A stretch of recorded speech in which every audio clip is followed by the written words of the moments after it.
नमस्कार, मी पंजाब डक. आज आहे 26 एप्रिल 2026. तर शेतकऱ्याला एक अंदाज देणार आहे. मी माझ्या शेतामध्ये या ठिकाणाहून आता नेमका एप्रिल महिना आहे ना, आता नेमका आता पाऊस अवकाळी खूप पडला, काही भागात झाला आणि काही राहिला. तर आता शेतकऱ्याचा प्रश्न की हे आता उष्णतेची लाट कधीपर्यंत राहणार आहे.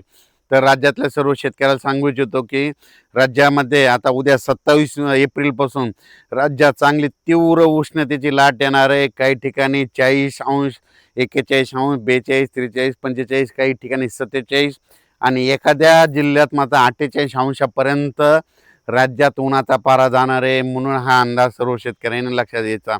म्हणून राज्यातल्या सर्व शेतकऱ्याला सांगू इच्छितो की तुम्ही काय करा, आपण आपल्या पाळीव प्राण्याची, लहान मुलाची, वयोवृद्धाची काळजी घ्या. त्यांना उन्हामध्ये फिरू देऊ नका. म्हणून हा अंदाज सर्व शेतकऱ्यांनी लक्षात घ्यायचा. म्हणजे राज्यात सांगायचं झालं तर सध्या तरी आता 10-15 दिवस पावसाचं वातावरण नसणार आहे. म्हणून राज्यातल्या सर्व शेतकऱ्यांनी अंदाज लक्षात घ्यायचा. तीव्र उष्णतेची लाट पूर्व विदर्भ, पश्चिम विदर्भ, दक्षिण महाराष्ट्र, उत्तर महाराष्ट्र, कोकणपट्टी, खानदेश या सगळीकडं चांगली उष्णतेची लाट राहणार आहे. म्हणून हा अंदाज लक्षात घ्यायचा.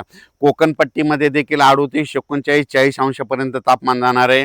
म्हणून कोकणपट्टीतल्या शेतकऱ्यांनी हा अंदाज लक्षात घ्यायचा. उत्तर महाराष्ट्रामध्ये काही ठिकाणी 44, 45°, 46पर्यंत जाणार आहे. म्हणून उत्तर महाराष्ट्रातल्या उत्तर महाराष्ट्रातल्या नाशिक जिल्हा, नंदुरबार जिल्हा, धुळे जिल्हा, जळगाव जिल्हा त्या शेतकऱ्यांनी हा अंदाज लक्षात घ्यायचा. कारण की तिकडे देखील 45, 46°पर्यंत पारा जाणार आहे. म्हणून हे देखील अंदाज लक्षात घ्यायचा. त्याच्यानंतर मराठवाड्यामध्ये परभणी जिल्हा, लातूर जिल्हा, बीड जिल्हा, जालना जिल्हा, संभाजीनगर, हिंगोली जिल्हा, धाराशिव जिल्हा, लातूर जिल्हा त्या सर्व शेतकऱ्याला सांगू इच्छितो की मराठवाड्यामध्ये देखील उन्हाचा पारा वाढत जाणार आहे. काही ठिकाणी 45°पर्यंत जाणार आहे. म्हणून ही अंदाज लक्षात घ्यायचा. आणि मराठवाड्यात देखील नांदेड जिल्ह्यात देखील एका दिवस समजा 47पर्यंत पारा जाईल. म्हणून हे देखील मराठवाड्यातल्या शेतकऱ्यांनी अंदाज लक्षात घ्यायचा आणि स्वतःची काळजी घ्यायची.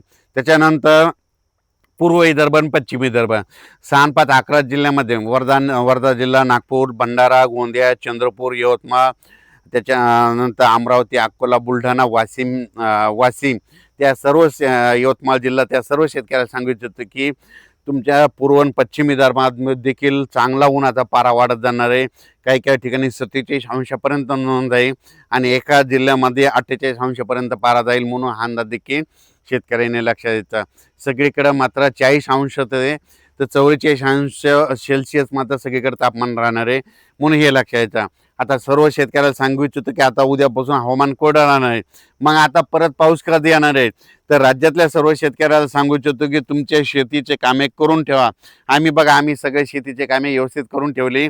कारण की मराठी सालाप्रमाणे सांगायचं झालं तर आता कंप्लीट 33 दिवस मिरग राहिला. म्हणजे मिरग निघायला मराठी सालाप्रमाणे 33 दिवस राहिले. आणि इंग्रजी महिन्याप्रमाणे जर धरलं तर तुम्हाला सांगतो 41 दिवस पाऊस राहिला आहे. म्हणून हा अंदाज सर्व शेतकऱ्यांनी लक्षात द्यायचा. म्हणजे इंग्रजी महिन्याप्रमाणे 41 दिवस पाऊस राहिला ते हे एक लक्षात द्यायचं. आणि मराठी आखिदी झाल्याच्या नंतर कंप्लीट 40 दिवसाला मिरग निघतो. म्हणून हे देखील सर्व शेतकऱ्यांनी लक्षात घ्यायचं. आणि राज्यात तुम्हाला सांगू इच्छितो मे मध्ये मग मान्सून दस्तक कधी देणार आहे.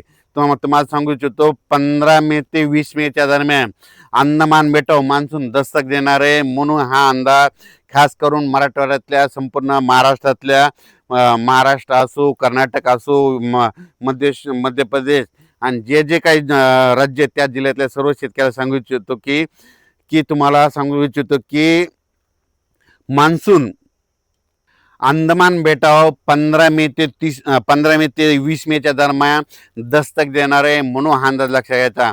कारण की एकंदरीत अभ्यास केल्याच्या नंतर तुम्हाला सांगू इच्छितो की 15 मे ते 20 मेच्या दरम्यान कधीही मान्सून अंदमान बेटावर दस्तक देतो तिथं दाखल होऊ शकणार आहे. म्हणून हा अंदाज लक्षात घ्यायचा. आणि आपण आपल्या शेतीची मात्र कामे करून घ्या. पावसाचं काम करीत असतो म्हणून आपण आपल्या शेतीचे कामे करून घ्या. सगळ्यात महत्त्वाचं आपण शेतं रेडी करून ठेवणं गरजेचं आहे. पाऊस यायचं तेव्हा येईल, पण सगळ्यात महत्त्वाचं ते. त्याच्यानंतर काय झालं की बऱ्याच शेतकऱ्याचे असे फोन आले यावर्षी एल निनो पाऊस यावर्षी कमी पडणार आहे. तर मला सांगू इच्छितो एल निनो असो या नसो, दरवर्षी आपल्या महाराष्ट्रामध्ये भारतामध्ये मान्सून येणार तर येणार, येतो तर येतो. हे सर्वप्रथम लक्षात घ्यायचं. तर तुम्हाला सांगतो एल निनो बद्दल एक छोटं सविस्तर सांगतो.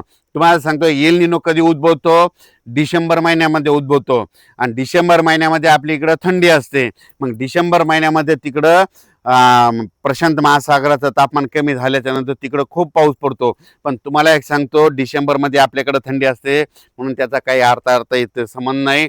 तर तुम्हाला एक सांगतो, आता तुम्हाला सांगतो इंग्रजी महिने कधी सुरू होता, जानेवारीला महिना सुरू झाला, जूनमध्ये पाऊस सुरू झाला आणि एल निनो डिसेंबरमध्ये उद्भवलाय. मग याचा अर्थ तुम्हाला सांगतो पुढच्या वर्षी डिसेंबरमध्ये एल निनो कसा राहील त्याचा आधीच आपल्याला भाकीत लावणं शक्य नसतं. म्हणून तुम्हाला सांगतो भारतीय हवामान प्रणालीमध्ये मान्सून दरवर्षी त्याच्या वेळोवेळी येणार ते येणार तोच येतो. पण यावर्षी कसं असं तुम्हाला सांगतो, हे ग्लोबल वॉर्मिंगमुळे वाढत्या तापमानामुळे काय झालं, निसर्ग 22 दिवस पुढे सरकला, थंडी 22 दिवस पुढे सरकली, उन्हाळा 22 दिवस पुढे सरकला. लहान मुलाला जरी विचारलं तर पाऊस कधी येणार, तो म्हणतो 7 जूनला येणार. पण ह्या वाढत्या तापमानामुळे ह्या 5 ते 7 वर्षामध्ये काय झालं, निसर्ग 22 दिवस पुढे सरकला म्हणून दरवर्षी 7 जूनला पाऊस येतो ना.